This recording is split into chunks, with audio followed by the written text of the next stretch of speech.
Hola a todos. Hoy vamos a analizar un caso bastante particular, Ah, cortesía de Conexión Consciente. sí. La iniciativa Felipe Sánchez Iriegui, Ah, que siempre nos trae análisis, pues digamos un poco fuera de lo común, ¿no? claro que sí. Y este en particular no es la excepción. Interesante. Prepárate para explorar el mundo de los memes, Ajá. los derechos de autor. Hay una enredo legal que te va a dejar pensando. Totalmente. ¿De qué vamos a hablar hoy? Pues hoy vamos a hablar del famoso meme Success Kit. Oja. Esa imagen del bebé con el puño apretado conquistando Internet. Claro. Imposible no haberlo visto. Exactamente. Pero la historia detrás de este meme da un giro inesperado. Sí. Resulta que la creadora Lenny Greiner decidió demandar al excongresista Steve King por usarlo en su campaña política. Ajá. Lo curioso es que Greiner misma impulsó la viralización del meme. Sí. Incluso llegó a decir, es para todos. Ajá. Entonces, ¿cómo es que ahora lo demanda? Es la gran pregunta. El equipo de King usó el meme en redes sociales y en cuanto Groener se enteró, exigió que lo retiraran, lo que se dieron de inmediato.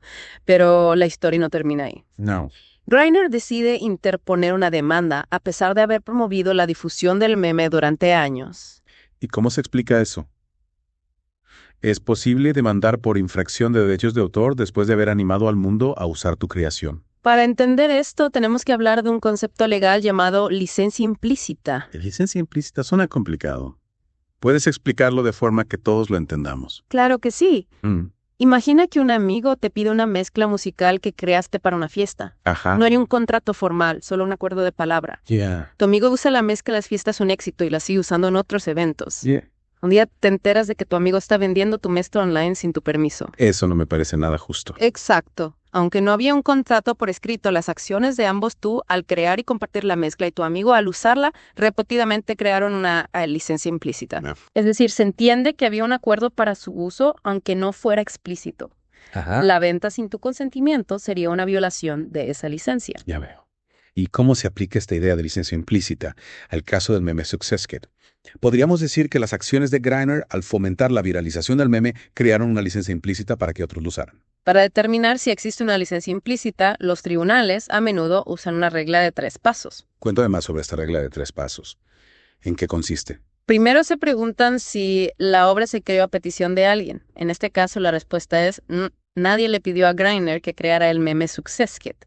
Es cierto, la foto se tomó en un contexto completamente diferente. Exactamente. Segundo, se analiza si la obra se entregó a esa persona. Aquí la cosa se complica un poco ya que Greiner no entregó el meme directamente a King, pero sí lo publicó online, lo que podría interpretarse como una entrega al público en general. Es como si hubiera lanzado el meme al vasto océano de Internet. Me gusta esa analogía. Y finalmente la tercera pregunta es si el creador esperaba que la obra se copiara y distribuyera. En este caso, la respuesta parece ser un sí rotundo, ya que Greiner no solo toleró, sino que promovió la viralización del meme. Claro, incluso hay declaraciones suyas diciendo que el meme era para todos. Precisamente, estos 3 elementos sugieren que Greiner pudo haber creado una licencia implícita para el uso del meme, aunque no fuera su intención inicial. Eso nos deja con una duda importante. Si la licencia implícita sugiere que el uso del meme podría ser legítimo, ¿por qué Greiner decidió demandar a King? Para entender eso, tenemos que analizar los argumentos que presentó King en su defensa. Me intriga saber cuáles fueron esos argumentos. ¿Logró King convencer al tribunal con su defensa? Bueno, King argumentó que la licencia implícita otorgada por Greiner le permitía usar el meme para cualquier fin, Ajá. incluyendo fines políticos. O sea, King básicamente decía que la invitación de Greiner a usar el meme era como un cheque en blanco. En cierto modo, sí. King sostenía que el uso del meme en su campaña no era comercial, ya que no buscaba obtener ganancias económicas de él. Claro. Además, argumentó que Greiner había permitido el uso comercial del meme en otras ocasiones. ¿Sí? Por ejemplo, en campañas publicitarias de empresas. Entiendo. Entonces, desde la perspectiva de King, no había una diferencia clara entre el uso comercial y no comercial del meme, Ajá, ya que Greiner había permitido ambos tipos de uso en el pasado. exactamente. Sin embargo, el tribunal no estuvo de acuerdo con esta interpretación. ¿Y qué decidió el tribunal? ¿Quién ganó la batalla legal al final? La Corte Suprema de Estados Unidos se negó a escuchar la apelación de King, confirmando la decisión de un tribunal inferior que había fallado a favor de Greiner. En serio. Entonces Greiner ganó el caso a pesar de haber promovido la viralización del meme. Así es. Aunque la sentencia final fue relativamente pequeña, solo $750, como parte de un acuerdo extrajudicial, la decisión sienta un precedente importante en cuanto al uso de memes y la interpretación de licencias implícitas. Es fascinante cómo un caso aparentemente trivial sobre un meme puede tener implicaciones legales tan profundas, ¿verdad? Sin duda. Este caso nos recuerda que incluso en el mundo digital, donde el contenido se comparte con tanta libertad, los derechos de autor siguen siendo relevantes. Y esto nos lleva a una pregunta aún más interesante. ¿Cómo impacta este caso en la cultura de los memes en general? Es una pregunta clave. ¿Podríamos decir que este caso sienta un precedente para futuros casos relacionados con memes y contenido generado por usuarios? ¿Podría tener un efecto inhibidor en la creatividad online? Es difícil predecir con certeza, pero sin duda este caso plantea interrogantes importantes. ¿Y? Por un lado, reafirma la importancia de respetar los derechos de autor incluso en el contexto de los memes. Pero por otro lado, también resalta la complejidad de aplicar conceptos legales tradicionales a un entorno digital tan dinámico y fluido como el de los memes. Es un tema complejo sin duda.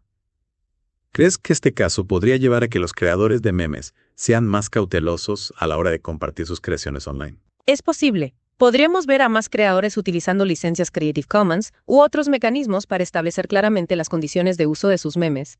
También es posible que veamos un aumento en las disputas legales relacionadas con el uso de memes, especialmente a medida que estos se vuelven más populares y se utilizan con mayor frecuencia en contextos comerciales y políticos. Y hablando de diferentes contextos legales, ¿cómo se maneja este tipo de situaciones en otros países? Por ejemplo, ¿cómo se aborda este tema en Colombia? ¿Existen leyes similares a las de Estados Unidos en cuanto a derechos de autor y licencias implícitas? La legislación colombiana en materia de derechos de autor es un poco diferente. Si bien reconoce el derecho de autor de los creadores, también contempla excepciones y limitaciones que permiten el uso de material protegido por derechos de autor sin la autorización explícita del titular. ¿Puedes darnos algunos ejemplos de estas excepciones? ¿En qué casos se permitiría el uso de un meme sin la autorización del creador? Claro. En Colombia se permite el uso de obras protegidas por derechos de autor para fines educativos, de investigación, de crítica o de información, siempre y cuando se cite la fuente y no se afecte la explotación normal de la obra. Esto significa que en ciertos casos el uso del meme Success Kid podría ser considerado legal en Colombia, incluso sin la autorización de Grindr. Entonces el contexto y la finalidad del uso son cruciales en la legislación colombiana. ¿Podrías darnos un ejemplo concreto de cómo esto se aplicaría al caso del meme Success Kid? Por ejemplo, si un profesor utiliza el meme en una presentación para ilustrar un concepto sobre el éxito en el ámbito educativo, este uso podría estar amparado por la excepción educativa. Sin embargo, si una empresa utiliza el meme en una campaña publicitaria sin la autorización de Grindr, esto podría considerarse una infracción de derechos de autor. Es interesante ver cómo las leyes pueden variar significativamente entre países, incluso en temas tan universales como los derechos de autor. Eso resalta la importancia de comprender las diferentes legislaciones y sus implicaciones, especialmente en la era digital, donde el contenido traspasa fronteras con tanta facilidad. Totalmente de acuerdo. Y este caso del meme Success Kid nos ofrece una valiosa oportunidad para reflexionar sobre la complejidad de los derechos de autor en el entorno digital, donde la cultura de compartir y la protección de la propiedad intelectual a menudo entran en conflicto. Y a ti que nos escuchas te invitamos a reflexionar. ¿Crees que las leyes actuales sobre derechos de autor son adecuadas para el mundo digital? ¿Cómo podemos encontrar un equilibrio entre la libertad de expresión, el acceso a la información y la protección de los derechos de los creadores en la era de los memes y el contenido viral? Son preguntas complejas que invitan a repensar cómo protegemos la creatividad en un mundo donde las fronteras entre lo público y lo privado se difuminan cada vez más. Y el caso del meme Success Kid, con sus giros y contradicciones, nos ofrece una perspectiva única sobre este debate. Exacto. Y aunque el fallo final favoreció a Grindr, no podemos ignorar el hecho de que ella misma contribuyó a la viralización del meme. Esto nos lleva a una pregunta aún más profunda. ¿Cómo podemos conciliar el deseo de compartir y difundir contenido con el derecho de los creadores a controlar el uso de sus obras? Es un dilema al que se enfrentan muchos creadores en la era digital. Por un lado, quieren que su trabajo se difunda ampliamente y llegue a una audiencia global, pero por otro lado, también quieren proteger su propiedad intelectual y evitar que su trabajo se utilice sin su consentimiento o de formas que no aprueban.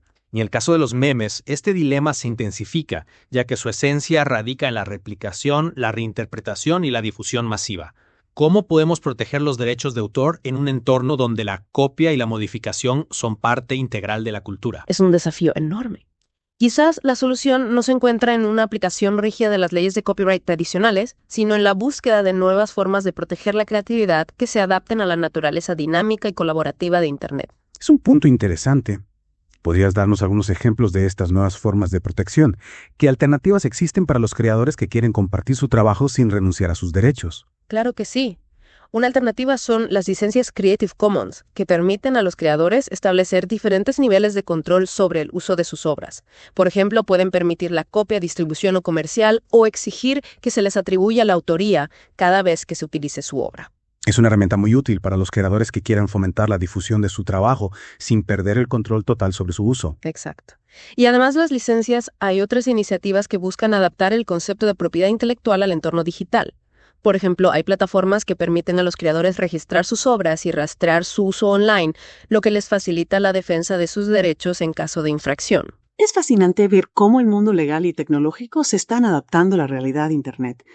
Y el caso del meme Success Kit nos recuerda que este proceso de adaptación aún está en curso y que hay muchos debates por resolver en cuanto a la protección de la creatividad en la era digital. Sin duda, este caso nos deja con muchas preguntas por responder y nos invita a reflexionar sobre el futuro de los derechos de autor en un mundo cada vez más interconectado. Y a ti que nos acompañaste en esta exploración del caso Success Kit, te invitamos a seguir reflexionando sobre estos temas. ¿Cómo crees que podemos proteger la creatividad en la era de los memes y el contenido viral? ¿Qué nuevas ideas o soluciones se te ocurren? Comparte tus ideas en nuestras redes sociales y sigamos explorando juntos este fascinante y complejo mundo. Hasta la próxima.